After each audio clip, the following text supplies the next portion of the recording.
They don't pray, they remember who they were before the world forgot them.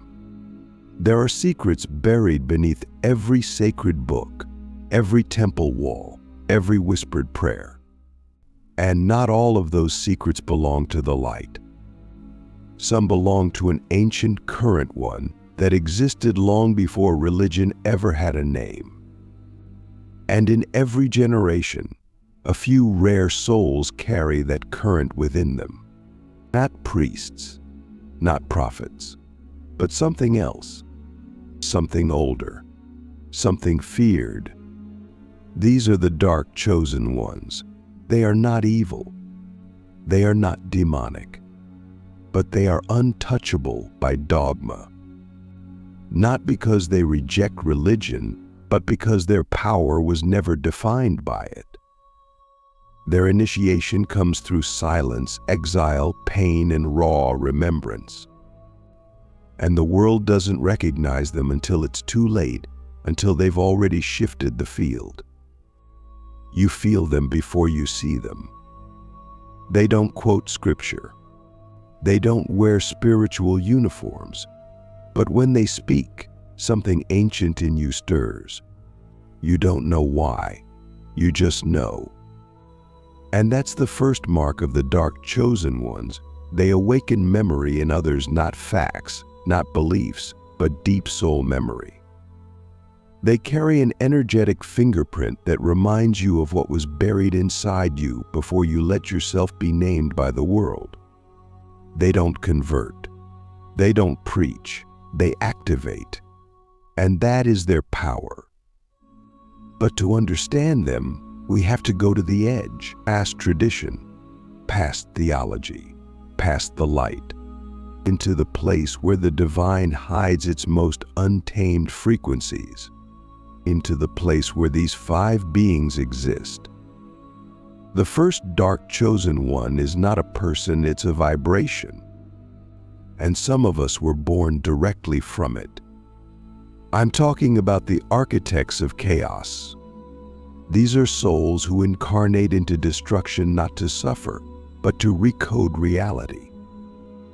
Their lives are riddled with trauma, betrayal, loss, and isolation. But it's not random. It's ritual. Because these chosen ones are not here to preserve the old. They are here to break it. Their presence alone dismantles systems. Their frequency eats falsehoods alive. They walk into a room and the masks begin to fall. People either adore them or despise them. There's rarely a middle ground. Why? Because they're coated with truth that can't be filtered, and truth is the most dangerous energy in a world built on lies. Have you ever met someone who was so raw, so intense, that you felt both terrified and liberated around them? That's an architect. But here's what most don't understand. Their power didn't come from study. It came from survival. From being burnt down so many times that they stopped fearing the fire. And now they are the fire. They don't follow doctrine. They don't worship symbols. They are the symbol. Their life is the scripture. Their pain is the prayer. Their transformation is the temple. And when they speak, they don't speak from belief. They speak from bone-deep knowing. Because they died and came back energetically, emotionally, spiritually. And what came back was no longer human in the old sense. It was something else. Something alchemical. The second dark chosen one is the silent oracle. These are the ones who rarely talk, but when they do, it feels like God is whispering through them without theology, without religion, without rules. Their power is presence. They don't need rituals. They are the ritual. They can look at you and rearrange your nervous system. They can sit in a room and collapse timelines. These beings often go unnoticed in society. They're the quiet ones, the invisible ones, the misunderstood ones. But in the spiritual dimension, they are giants. They don't perform. They don't chase followers. They don't sell enlightenment like a product. They simply hold a field that makes people remember who they are. I met one in the highlands of Peru. She was a woman with no formal education, no lineage, no spiritual branding. But when she placed her hand on my chest, I dropped to my knees. Tears I didn't know I was holding erupted from my soul. And she never said a word. That's the power of a silent oracle. They don't speak because they don't need to. Their vibration speaks for them. And that vibration is not limited by religion. In fact, most religions would exile them if they ever truly saw them, because their power transcends the need for structure. It is direct communion with Source. No middleman, no interpretation, just frequency, just presence, just truth in its rawest, most untamed form. The third dark chosen one is the mirror walker. This one is dangerous not because they harm, but because they reflect. They are living mirrors of suppressed truth. Every shadow you hide, every lie you tell yourself, every mask you wear, they reflect it back with terrifying clarity. And not through words, but through energetic resonance. Being around them can feel like drowning if you're not ready to face yourself. But if you are, it's liberation. These beings often live chaotic, contradictory lives. They don't fit into boxes. They're both light and dark, sacred and wild, devoted and rebellious. And that's what makes them powerful. They are whole. And wholeness is rare in a world addicted to duality. Mirror walkers don't offer comfort. They offer confrontation. But not for ego or evolution. They are the ones who trigger your awakening by embodying what you're afraid to be. They might not even know they're doing it.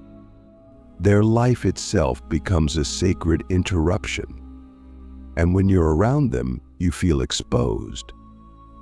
Not because they're judging you, but because their field is so clean, it reflects everything you've been avoiding. They often walk alone. They're misunderstood, feared, misnamed. But deep down, they know the truth. They didn't come here to be understood. They came here to shake the veil so that others could finally see. So let me ask you something personal. If a mirror walker entered your life and showed you everything you've been hiding from yourself, would you thank them for the truth, or would you attack them for the discomfort? Because that answer alone tells you how close you are to your own awakening. The fourth dark chosen one is the frequency coder. These are the ones who don't teach in words, they teach in energy. Their voice carries codes.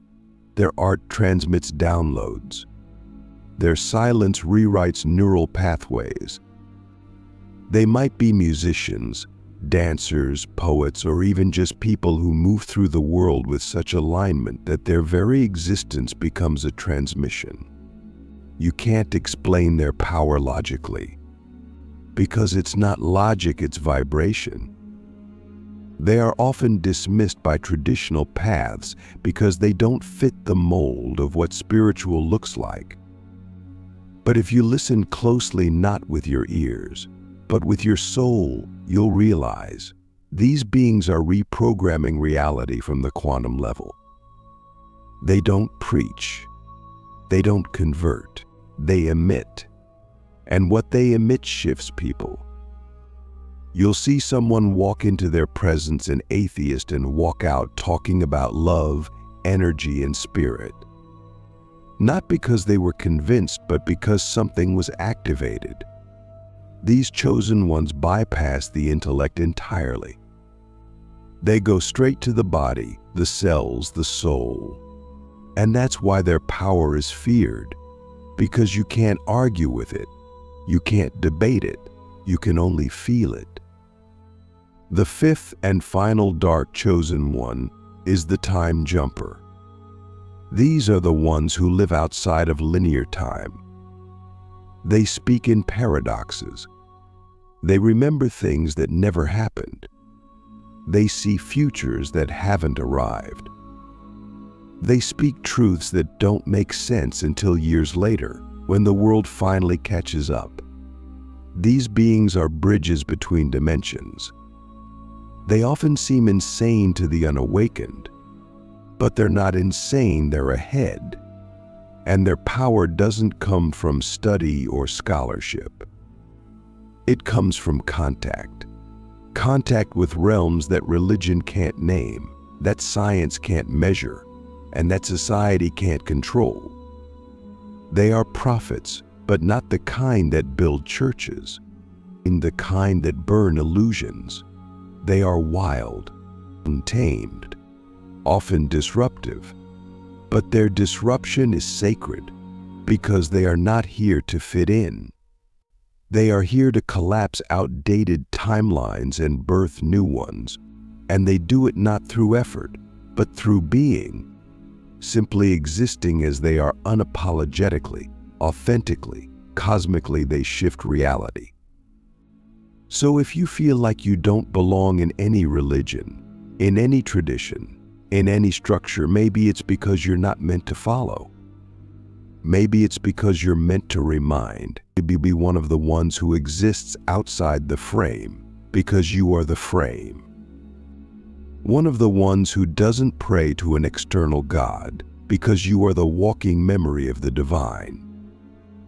They don't follow God, they carry the forgotten blueprints of creation.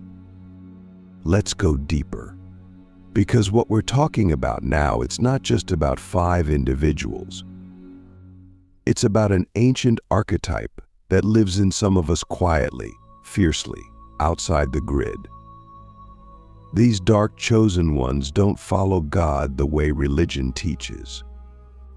They carry the original codes, the sacred architecture that was etched into the ether before man gave it names, rules, and temples. They don't need a middleman to access the divine. They are the access. And that's why they're feared. Not because they're evil, but because they are free from all forms of control. And a free soul, that's the most dangerous force in the universe, especially to systems built on obedience. You see, when we say outside all religions, we don't mean these chosen ones are against faith or spirit. No, most of them love the divine more than any priest or scholar ever could. But their love doesn't bow. It doesn't conform. It remembers. These beings remember the womb of creation, the place before light and dark were even concepts. The place where sound, vibration, intention, and consciousness were one. And because they remember, they don't need to be taught. They don't need to be saved. They don't even need to be explained. They are direct expressions of source, unfiltered through ideology. That's why they don't fit into religions. It's not rebellion, it's resonance. They simply vibrate from a frequency older than Scripture. Now imagine living like that in a world that demands structure. Imagine carrying cosmic memory in a world that's addicted to forgetting. Do you understand the weight of that? Do you understand what it means to walk through life, constantly being misunderstood, not because you're wrong, but because you're ahead? These dark chosen ones often suffer deeply, not because they're weak, but because they feel everything. They're not just empathic, they're multidimensional conduits. They feel timelines collapsing. They feel ancestral pain moving through their blood. They feel collective grief rising up in their lungs. And for most of them, there was no guidebook, no mentor, no temple, just raw awakening, just energy that wouldn't let them go, just visions that refused to be ignored.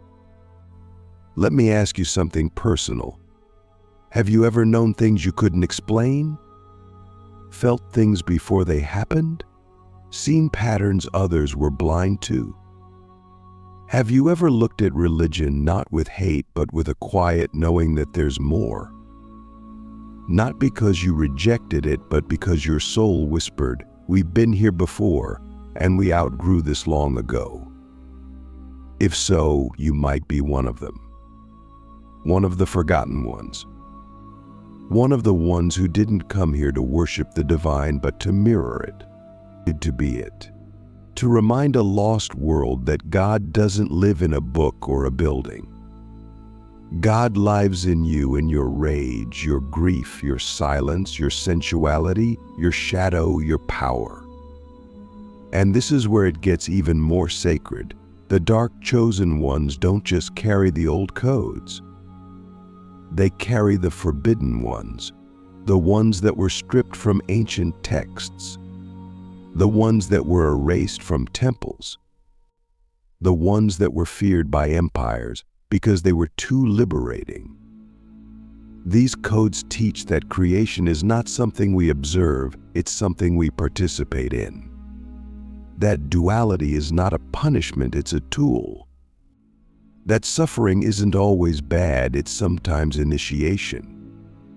These codes don't ask you to bow. They ask you to stand, to feel, to create, to destroy, to remember that the divine didn't make you to be passive. The divine made you to be a mirror of its own becoming. That's why these beings often attract chaos. Not because they're chaotic, but because their frequency shakes illusions. They walk into systems of control and things start to break. People get triggered. Secrets surface. Energies shift. Why? Because that's what real power does. It doesn't entertain. It transforms. It doesn't ask for permission. It simply is. These chosen ones don't need followers. They don't even care if you believe them, because they didn't come to be liked. They came to wake up dormant gods inside every soul they meet. And if that means being hated, feared, or exiled, so be it. They've already died 1,000 energetic deaths before this life. What could your opinion possibly do to them? At this point, you might be wondering, if they're so powerful, why haven't we heard of them? Why don't they lead movements or build religions of their own? And the answer is simple. They don't need to be seen to fulfill their mission. Their work happens in whispers, in dreams, in energetic transmissions, in silent revolutions of consciousness. When they speak, it's not for applause, it's to plant a code. When they disappear, it's not rejection, it's recalibration. They are not here to be center stage. They are here to shift the stage entirely. And sometimes that means walking away from the limelight to protect the frequency they carry. One of the most powerful dark chosen ones I ever met was a man who worked as a janitor. No social media, no books, no spiritual branding. But his field, it bent reality. When he looked at you, time slowed. When he touched a space, it felt like temple walls were being rebuilt around you. And when he spoke, which was rare, it felt like 1,000 ancestors were leaning in to listen. That's when I realized true power doesn't need an audience. It just needs alignment. And these beings live in full alignment with something beyond comprehension. So here's a question that might change your life if you answer it honestly. What if your pain, your isolation, your wildness, your rejection from religion wasn't a flaw but a sign that you were never meant to be a follower? What if you were born to carry something older, deeper, and more disruptive than any system could hold? I'm not talking about ego. I'm talking about legacy. The legacy of the forgotten ones, the misfits, the heretics, the wild mystics who didn't bow but remembered, who didn't preach but embodied, who didn't need to be holy because they were already whole. How to know if you are one of the hidden ones who carry pre-religious power? If you've made it this far, it's not by accident. You didn't stumble into this message. You were summoned by it, because the ones who carry pre-religious power, those we call the dark chosen ones, aren't found in temples. They're not advertised. They're remembered. And memory isn't always a mental thing. Sometimes it's cellular. Sometimes your body hears something before your mind can catch up. Sometimes your energy shifts when you hear certain words, see certain symbols, or meet certain people. And if that's happening to you right now, then yes, this final part is for you. Because we're going to walk through the signs, the deep signs, the ones that don't show up in books or online quizzes, the signs that live in your bones. The first sign is this: you've never fully belonged anywhere and you've stopped trying to. You've walked through religions, philosophies, practices, and traditions like someone trying on clothes that never quite fit. You've honored them, you've learned from them, but you've always sensed something missing. Something older, something wilder, something more real. It's not that you're against structure. It's that your soul remembers when structure didn't exist. You remember the moment before the first word was spoken, before the first rule was written. And because of that, you can't stay inside any system for long. You're not disloyal, you're limitless. Systems by design are not. The second sign is this: you've always carried power that scared even you. I'm not talking about egoic power. I'm talking about energetic voltage. You've walked into rooms and seen people shift without knowing why. You felt things before they happened. Dreams, visions, downloads, they followed you since childhood. Sometimes you've tried to suppress them. Sometimes you've doubted yourself. But they never left. Because they're not from you. They're through you. You're not gifted in the way society defines it. You're encoded. You didn't choose this. You are this. And when you try to live like someone who isn't carrying cosmic memory, you suffer. Not because you're broken, but because you're misaligned. The third sign is this: you've been through a level of pain that makes no logical sense, and somehow it didn't kill you. Your life has been a series of initiations disguised as disasters, abandonment, betrayal, loss, darkness, loneliness. Almost like the universe was trying to break you from the inside out. But you didn't break. You burned. And what emerged from that fire wasn't weaker, it was wiser. You carry scars that glow like sigils. You don't talk about it much, because words can't contain what you've been through. But it lives in your eyes, in your silence, in your empathy. And when others meet you, they feel it, even if they don't understand it. You're not just a survivor. You're a blueprint carrier. And your pain wasn't random.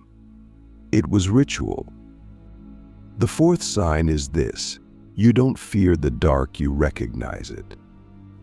You've walked with your shadow. You've danced with it. You've heard it scream, and instead of running, you stayed. You didn't bypass it with love and light. You listened. You made tea with your demons.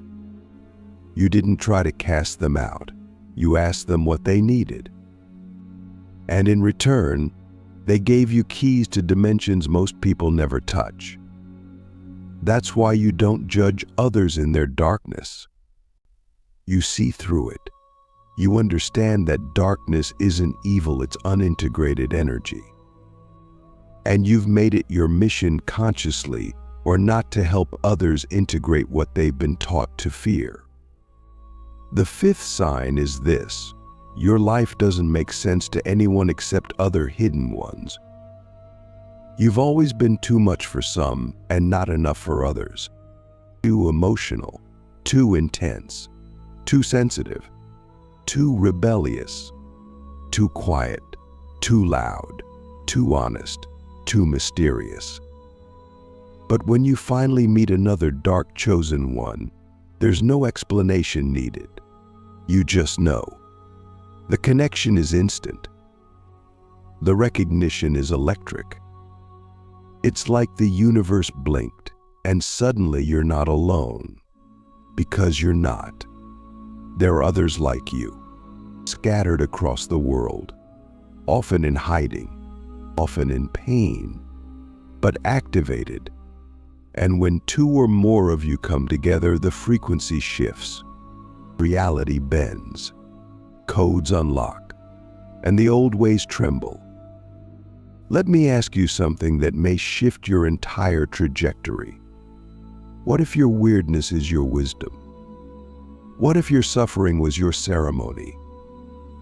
What if your path wasn't broken, it was encrypted? And what if now, right now, you're being called to decipher it? You don't need to become more spiritual. You don't need to perform healing. You don't need to chase enlightenment. You're not here to ascend out of your body.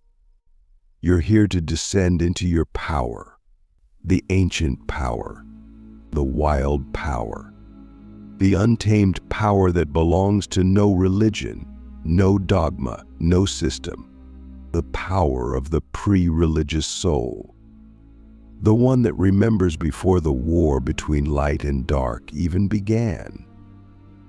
So what do you do now? You stop apologizing for your depth. You stop shrinking to fit into spiritual boxes. You stop waiting for permission. And you start living like the living key that you are. Speak the words that burn in your chest. Walk the path that only your soul can see. Trust the visions. Ground the downloads. Share the frequency.